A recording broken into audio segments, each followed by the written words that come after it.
Senhor, meu amado, bem-vindo de volta à nossa escola bíblica e nós estamos iniciando hoje um novo conjunto de estudos sobre as parábolas agora. Então, pegue a sua Bíblia, pegue o seu caderno de estudos, ore ao Senhor, pede a Ele discernimento, entendimento, conhecimento, sabedoria, pede a Ele proteção para que nós possamos desvendar de mais estes mistérios. Muito bem, o que seriam parábolas e como nós podemos ver as parábolas dentro da Bíblia Sagrada?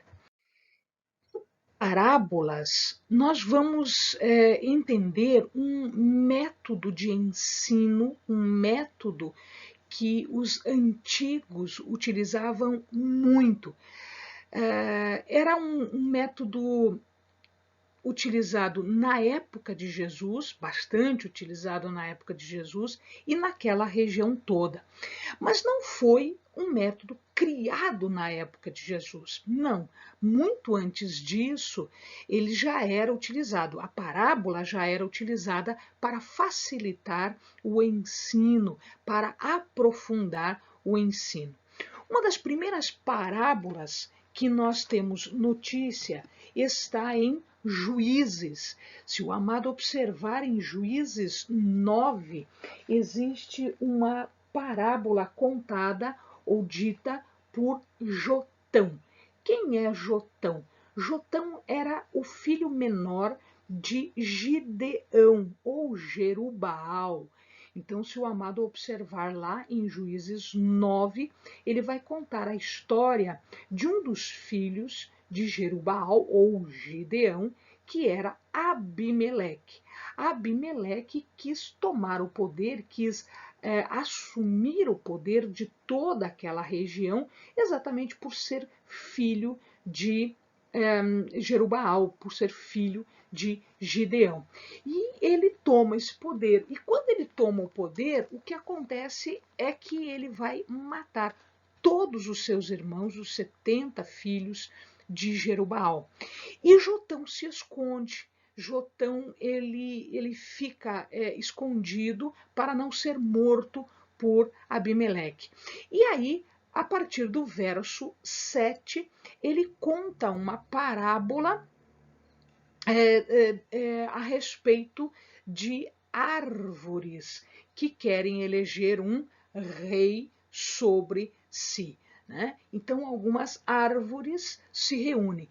Veja, é claro que árvore não faz reunião, árvore não troca ideias, mas aqui o que ele queria? Ele queria demonstrar a atitude de Abimeleque em relação aos demais. E aí ele dá esta primeira parábola. Então, nós encontramos parábolas antes da época de Jesus, com certeza nós encontramos. Daqui a pouquinho eu vou citar mais duas parábolas que foram ditas, né, que foram vistas no Velho Testamento. Uma coisa interessante é que no livro de Atos a gente não encontra parábolas, não existem parábolas. Por que não?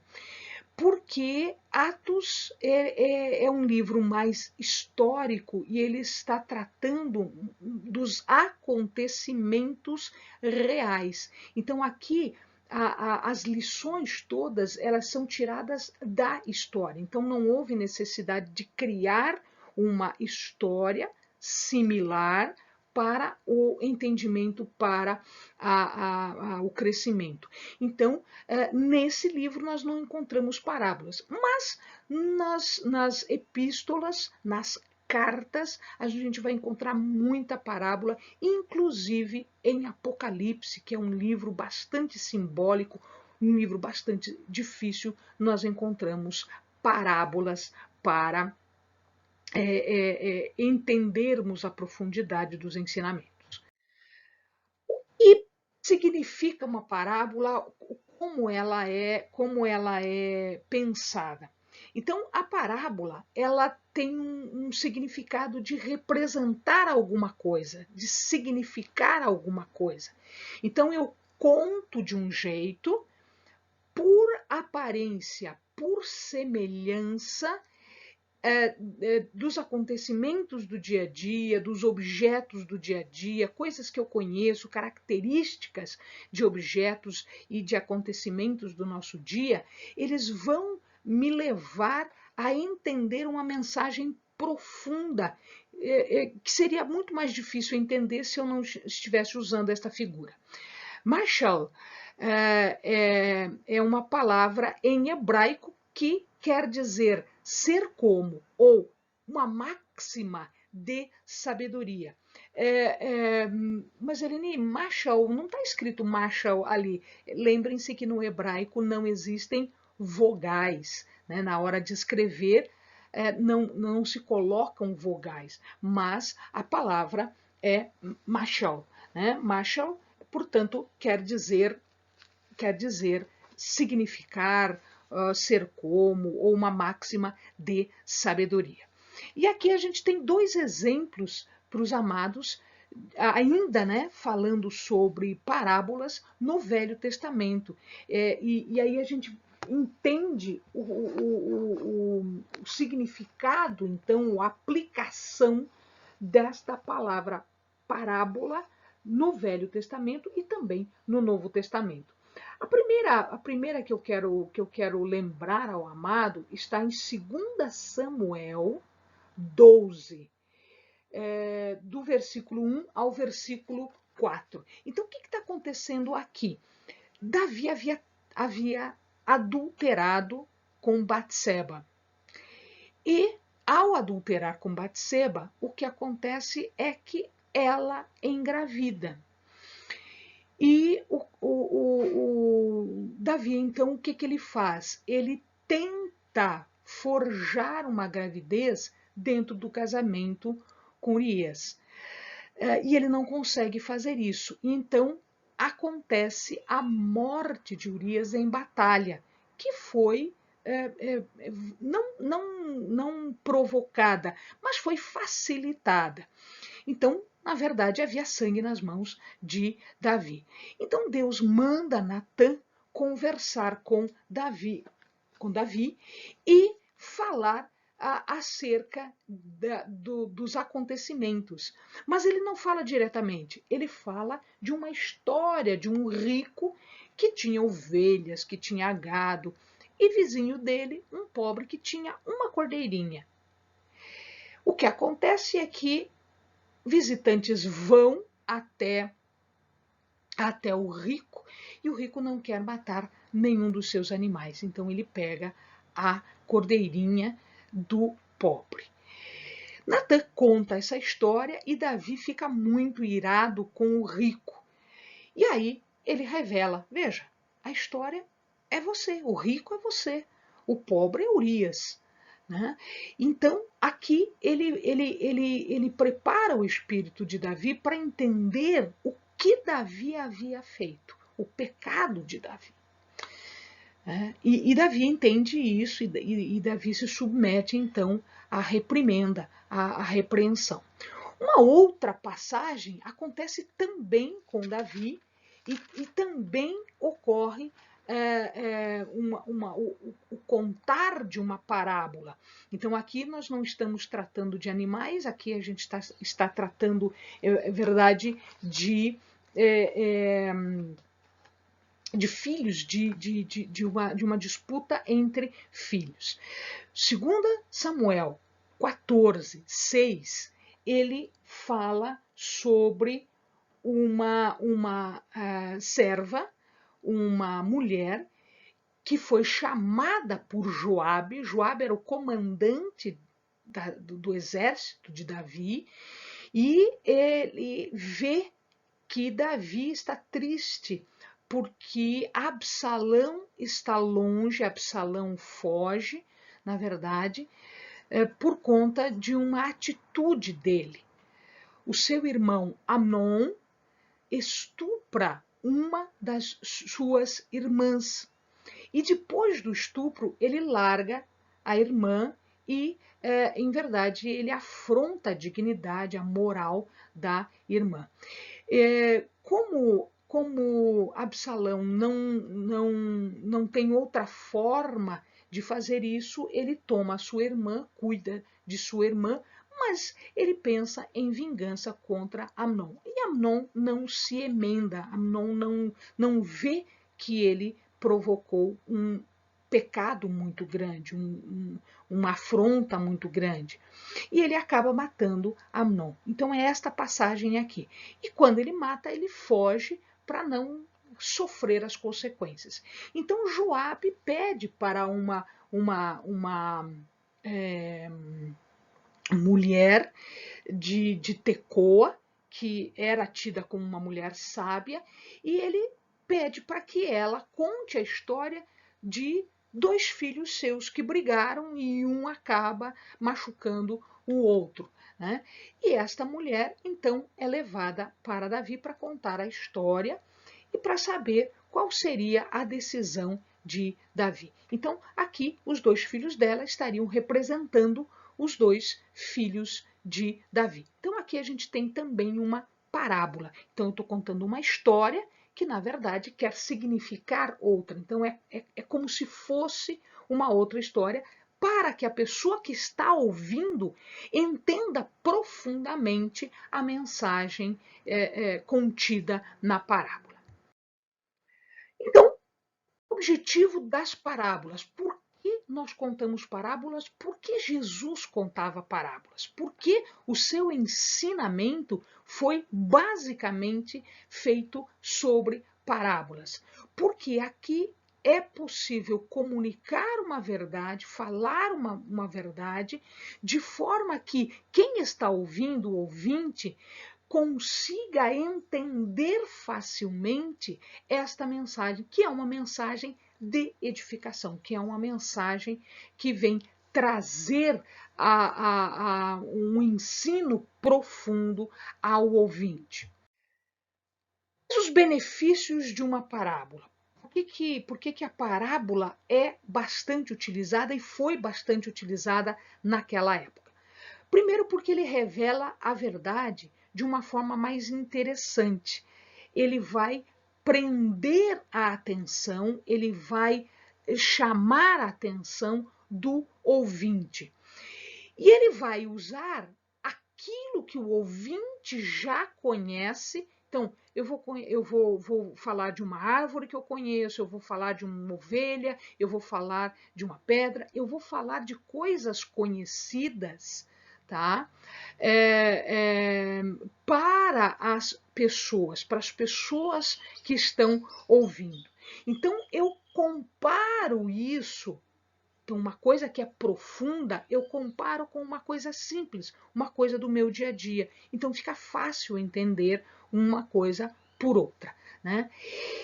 Isto para as pessoas que têm interesse, para as pessoas que estão aguçadas e elas estão voltadas a esse ensino. Porque para as desinteressadas, isso não vai fazer diferença nenhuma. Então eu oculto a verdade de quem é rebelde, eu oculto a verdade de quem não está interessado. Eu vou acrescentar coisas. Então, às vezes, eu já sei a verdade, às vezes eu já conheço isso, mas eu posso aprofundar, eu posso acrescentar aquilo que eu já sei, coisas que eu ainda não sei. Então, eu vou me aprofundar, eu vou mergulhar na verdade, eu vou mergulhar nos mistérios. Então, eu vou à busca da verdade. E isso só vai acontecer com quem quer, com quem busca a verdade, com quem tem interesse pela verdade. Quem não tem esse interesse não acaba por não aproveitar a parábola. E é óbvio, para cumprir profecias. Então a gente vai ver que muitas das parábolas continham profecias e aí estas profecias foram cumpridas. A função, portanto, o amado já percebeu que a função da parábola é iluminar, exortar e edificar. O que quer dizer iluminar? Iluminar quer dizer clarear, esclarecer. ensinar, ilustrar, aconselhar, inspirar. Então, através de uma palavra, eu esclareço uma coisa que eu não tinha entendido antes. Eu faço uma ilustração. Fica muito mais fácil entender ilustrando do que simplesmente falando a mensagem. Né? Às vezes nós usamos para aconselhar ou para inspirar uma pessoa, para dar estímulo a essa pessoa, para dar incentivo, mostrar à pessoa que ela pode ser corajosa ou mostrar a coragem em alguém que pode ser copiada por ela. Opa, então eu estou te exortando a agir desta forma, porque é possível, né? Eu estou te dando um incentivo para agir de forma correta. E é claro, para edificar. Edificar é construir. Edificar é ir fazendo um edifício, que é um edifício moral, que é um edifício espiritual. Ou seja, eu estou conduzindo a pessoa a buscar virtudes e elaborar estas virtudes, a desenvolver estas virtudes. Então, as parábolas servem para isso. Sobre o que tratam as parábolas? Sobre vários temas. Então, eu posso falar parábolas usando a imagem de céu, a imagem de inferno, a imagem de anjos, Deus, Jesus. Então, eu explico estas coisas através de palavras, através de parábolas que contenham palavras conhecidas, objetos conhecidos e realidades que eu conheço. Eu posso usar, por exemplo, a figura do sol, a figura de luz, a figura de raios, terremotos, fogo, nuvens, tempestades, chuvas. Tudo isso vai ser utilizado nas parábolas. Eu posso usar animais? Sim, eu posso usar as características de um leão, eu posso usar as características de uma águia, camelo, boi, ovelha, cordeiro, lobo, jumento, raposa, porco, cão, bode. Ou seja, muitos animais têm algumas características e eu uso essas características nas parábolas. Pode ser vegetal também? Pode. Então eu posso usar plantas, eu posso usar árvores, eu posso usar espinhos, cardo, figos, oliveiras, sicômoros, amêndoas, uvas, junco, lírio, vinha, cedro. Cada um desses vegetais tem uma característica específica e esta característica então vai ser ressaltada na parábola. Posso usar o ouro, posso usar a prata, posso usar o ferro, o bronze, o latão, pedras. Eu posso também usar as partes relativas à vida humana, como, por exemplo, o sangue, que pode significar muitas coisas, o olho, o ouvido, as mãos, os pés. Eu posso usar a fome, a sede, o sono, o riso, o choro. Eu posso usar a figura da casa, da lâmpada, das cadeiras, dos alimentos, do forno, do pão, do sal, do tesouro. Né? Eu posso usar figuras de campos, vales, pastores, agricultor, solo, semente, cultivo, semeadura. Ou seja, eu posso usar, né, as profissões como um pescador, como um construtor, um negociante. Eu posso usar uma balança, talentos, que era aquela moeda utilizada naquela época, ou outro dinheiro, dívidas. Eu posso usar a figura de escravidão, de roubo, de violência, de imposto, do tabernáculo. Né? Então, Jesus foi representado pelo tabernáculo, pelo templo. Né? Eu posso usar esmolas, dízimos, jejum, oração, sábado. Todas as palavras que eu estou citando aqui, o amado já vai fazendo ligação com algumas passagens que Jesus falava, com algumas passagens que o amado já leu e que significa uma verdade mais profunda, um ensinamento mais profundo do que pura e simplesmente ver aqueles objetos ou ver aquelas circunstâncias. Então, tenho parábolas sobre reis, sobre nobres, sobre noivos, né? Então, por exemplo, noivo, Jesus é o noivo, a igreja é a noiva, só para o amado perceber como as parábolas são utilizadas. Eu tenho parábolas sobre credores, sobre juízes, sobre senhores, anfitriões de festas, de casamentos, quem está jogando a semente de semeadores, de vinhateiros, de quem tem vinha, de pastores, de mercadores. Então, existem muitas pessoas retratadas aqui que podem vir a significar algo mais profundo.